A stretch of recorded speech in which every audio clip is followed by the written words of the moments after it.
they're checking your audio? We're just still checking the levels on this thing. All right.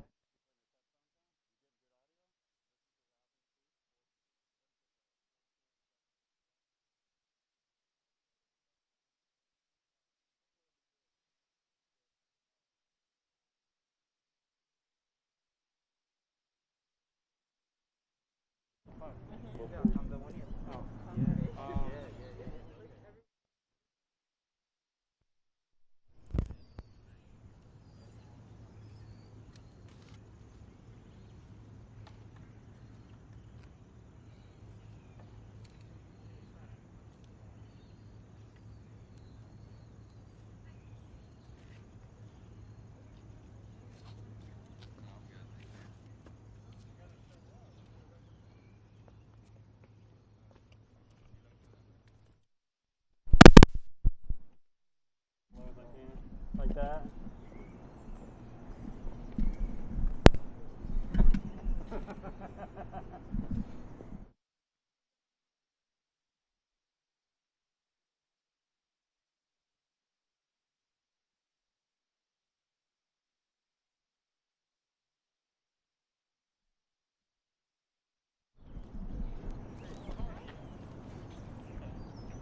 Hey, Freely, say something real quick.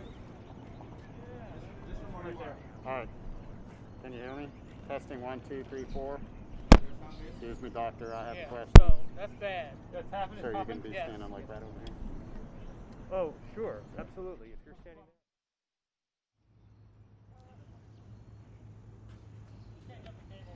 Okay.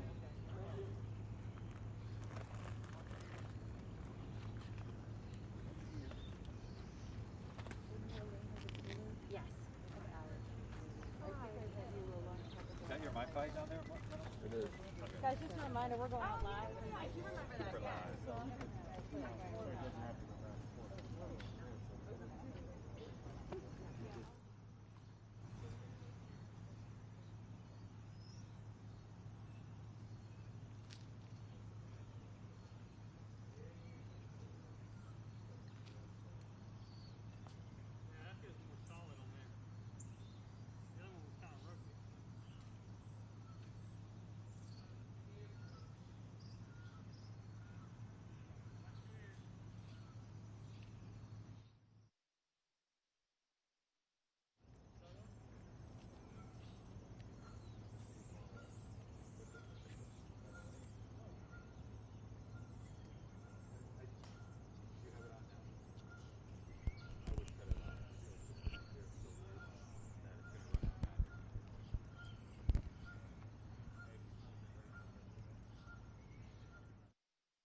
The back cable then.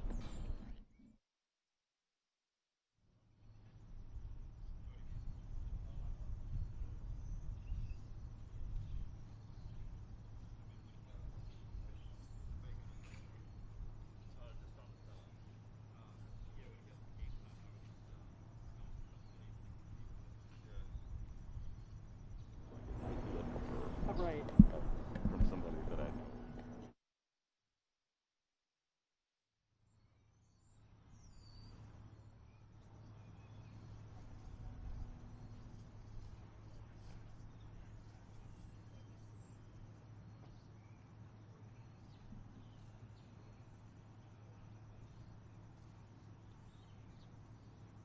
T-5.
there and say, yeah, this is beautiful.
Morning, everyone. Since we spoke last, the President has continued to improve. As with any illness, there are frequent ups and downs over the course, particularly when a patient is being so closely watched 24 hours a day.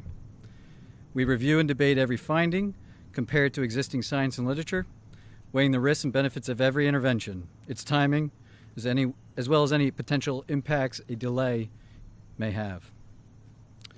Over the course of his illness, the President has experienced 2 episodes of transient drops in his oxygen saturation. We debated the reasons for this and whether we'd even intervene. It was a determination of the team, based predominantly on the timeline from the initial diagnosis, that we initiate dexamethasone.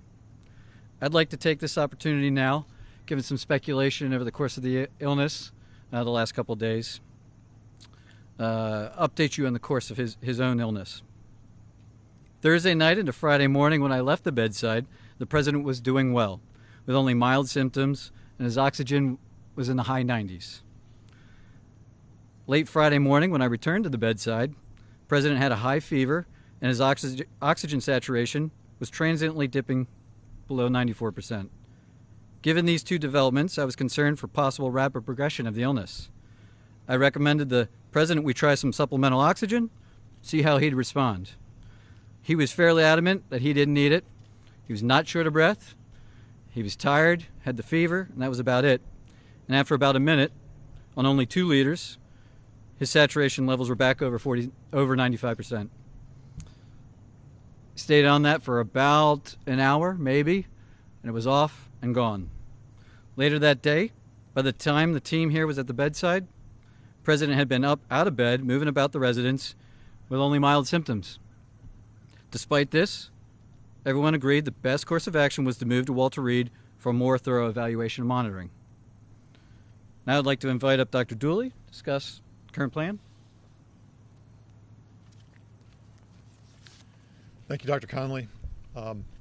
Before I begin a brief clinical update on the President's condition, I do want to reiterate my comments from yesterday regarding how proud I am to be a part of this multidisciplinary, multi-institutional team of clinical professionals behind me, and what an honor it is to care for the President here at Walter Reed National Military Medical Center.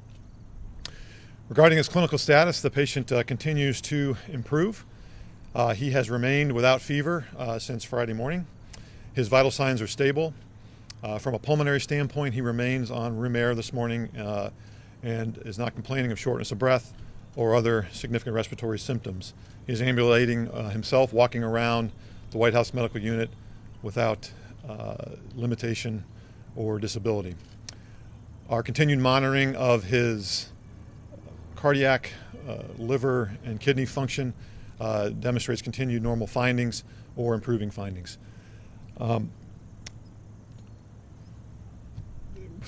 And I'll now turn it over to Dr. Garibaldi from Johns Hopkins to talk about our therapeutics and, again, our plan for the day.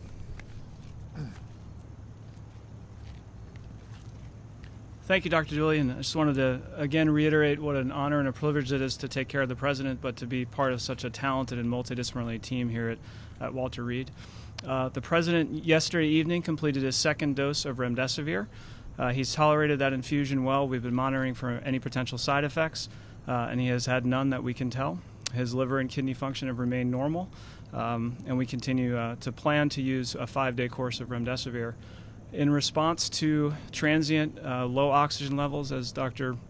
Conley has discussed, we did initiate dexamethasone therapy, and he received his first dose of that yesterday, and our plan is to continue that for the time being.